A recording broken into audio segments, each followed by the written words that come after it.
میرے مخاطبین جو اس وقت میرے سامنے موجود ہیں بالمشافہ اور پوری دنیا کے اندر جو اس وقت مجھے دیکھ رہے ہیں، ان میں زیادہ تر تعداد نوجوانوں کی ہے۔ تو میں آپ سب سے مخاطب ہوں اور آپ کو کہتا ہوں کہ یہ جوانی دوبارہ نہیں ملنی۔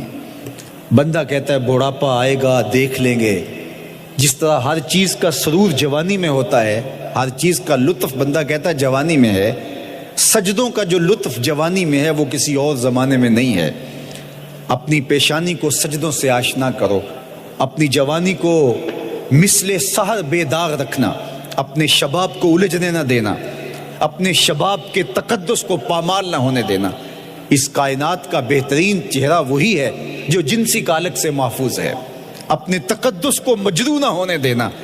تمہاری زندگی شبنم سے پاکیزہ تر رہے، سحر سے پاکیزہ تر رہے، تمہاری جوانی اتنی خوبصورت ہو کہ محمد عربی کو رشک آئے تمہاری جوانی پر۔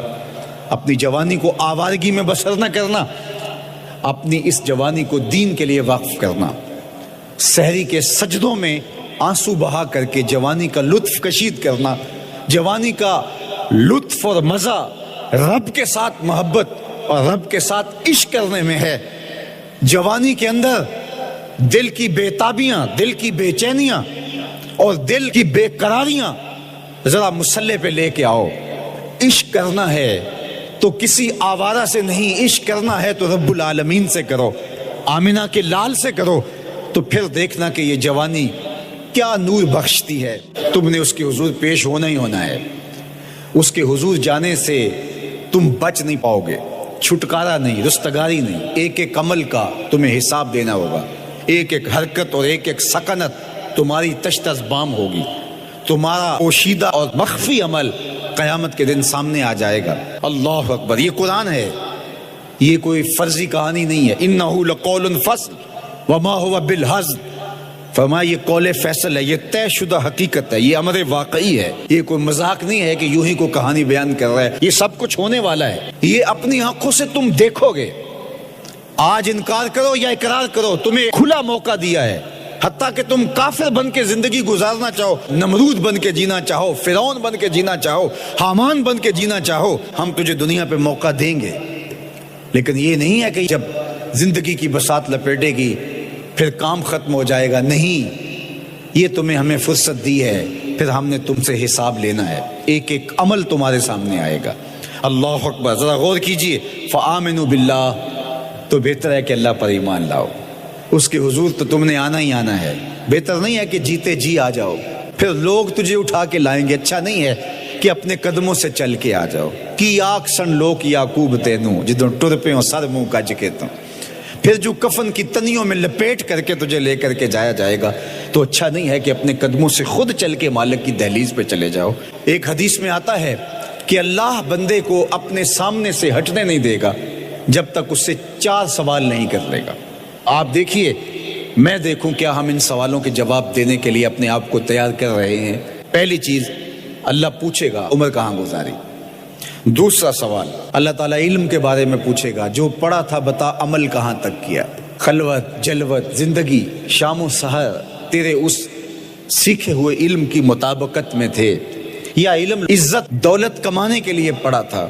تیسری بات، اللہ پوچھے گا مال کمایا کیسے، اور مجھے بتا مال خرچ کہاں کیا۔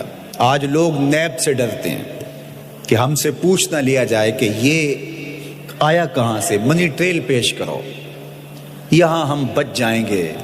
کوئی مکر، کوئی دھندا، کوئی فریب چل جائے گا، کوئی پریشر، کوئی افرادی قوت، کوئی سیاسی اثر و رسوخ، کوئی رشوت، کوئی سفارش، کچھ نہ کچھ تو راستہ نکل ہی آئے گا۔ اور آج کی دنیا میں صرف یہی پوچھا جاتا ہے کمایا کہاں سے، یہ نہیں پوچھا جاتا خرچ کہاں کیا۔ جیسے چاہو خرچ کرو، لیکن وہاں سوال ہوگا وفیما انفقہ، خرچ کہاں کیا، یہ سوال بھی کیا جائے گا۔ وعن جسم ہی فیما ابلاہ، اور جسم کے بارے میں پوچھا جائے گا، اس جسم کو دی ہوئی توانائیوں کو خرچ کہاں کیا۔ بعض روایت میں ان شباب ہی فیما ابلاہ، جوانی کے بارے میں پوچھا جائے گا، تیری جوانی کے خوبصورت دن کہاں گزرے، مجنوں بن کے چوکوں میں کھڑا تو نہیں رہا، پارکوں کے گرد پروانوں کی طرح گھومتا تو نہیں رہا، تیری نظر بدکاریاں تو نہیں کرتی رہی، اپنی خواہشات کا غلام بن کے زندگی تو نہیں گزاری، تیری ساری ساری رات 4 انچ کی سکرین کے اوپر بدکاریاں کرتے بسر تو نہیں ہوئی۔ پوچھا جائے گا بتا جوانی کہاں گزری؟ جوانی مستانی ہے یہ کہہ کر کے تو نے ہر ضابطے سے چھٹی تو نہیں کر لی تھی، یا جوانی کے تقدس کو تو نے محفوظ کیا اور راتوں کی تنہائیوں میں اللہ کے حضور سجدہ ریزی کرتا رہا۔ میرے اور آپ کے آقا و مولا نے فرمایا جو جوان جوانی میں توبہ کرے وہ اللہ کو محبوب ہے۔ اللہ اکبر۔ اور اللہ جن 7 لوگوں پر اپنے عرش کا سایہ کرے گا ان میں سے ایک شخص کا ذکر کرتے ہوئے فرمایا وَشَابٌ نَشَأَ فِي عِبَادَةِ اللَّهِ، وہ جوان جس کی جوانی اللہ کی عبادت میں گزری، قیامت کے دن جب کوئی سایہ نہیں ہوگا اللہ اسے اپنے عرش کا ٹھنڈا سایہ عطا فرمائے گا۔ ہمارے رہنمایان قوم فوراً اس دار فانی سے کوچ کر گئے، انہیں زیادہ موقع نہ ملا جو پودا لگایا تھا اس کی گوڈی کر سکیں، اس کو غذا فراہم کریں اور اس کو تناور درخت بنتا ہوا دیکھ سکیں، اس کا پھل کھا سکیں۔ پھر منزل انہیں ملی جو شریک سفر نہ تھے، پھر گدیں آ گئیں جو اس وطن کو نوچنے لگے، اور 70 سال سے اس ملک کو نوچا جا رہا ہے۔ ایک تو اس نظریے پہ کام نہیں کیا گیا جس نظریے نے ہمیں ایک قوم بنانا تھا۔ ہمارے دیہاتوں میں آج بھی چودھری اور کمی کی تقسیم موجود ہے، اور ہمارے شہروں میں آج بھی سرمایہ دار اور غریب کے درمیان فرق حائل ہے۔ آج بھی گورے اور کالے کی تقسیم یہاں پائی جاتی ہے۔ اسلام تو اسے ختم کرنے آیا تھا، اسلام تو اسے مٹانے آیا تھا۔ حضرت ابو ذر رضی اللہ تعالی عنہ نے ایک دفعہ حضرت بلال کو جو ہے وہ کالی ماں کا بیٹا کہہ دیا تھا۔ اللہ اکبر۔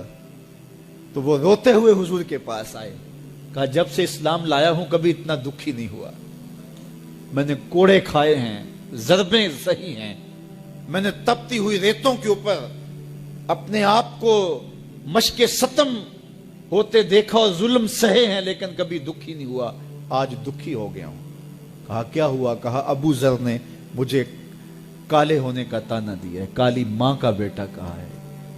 تو میرے رسول نے فرمایا جاؤ ابو ذر کو کہو کہ جن خواتین کا میں دودھ پیا ہے ان میں سے ایک ام ایمن کا رنگ سانولا تھا، تو کہا جا کے یہ تانا ابو ذر کو کہو کہ اپنے نبی کو بھی دے۔ حضرت بلال جاتے ہیں اور کہا حضور کا پیغام ہے کہ میں نے ام ایمن کا دودھ پیا ہے، تو جو تانا مجھے دیا ہے حضور کہہ رہے ہیں مجھے بھی آ کے دے۔ اللہ اکبر۔ اب وہ ابو ذر بلال حبشی کے آگے ہاتھ جوڑ رہے کہ بلال تو مجھے معاف کر دے، تو مجھے معاف کر دے۔ اللہ اکبر۔ یہ اسلام کا دیا ہوا فیضان تھا۔ ہم گروہوں میں بٹ گئے، ہم فرقوں میں بٹ گئے۔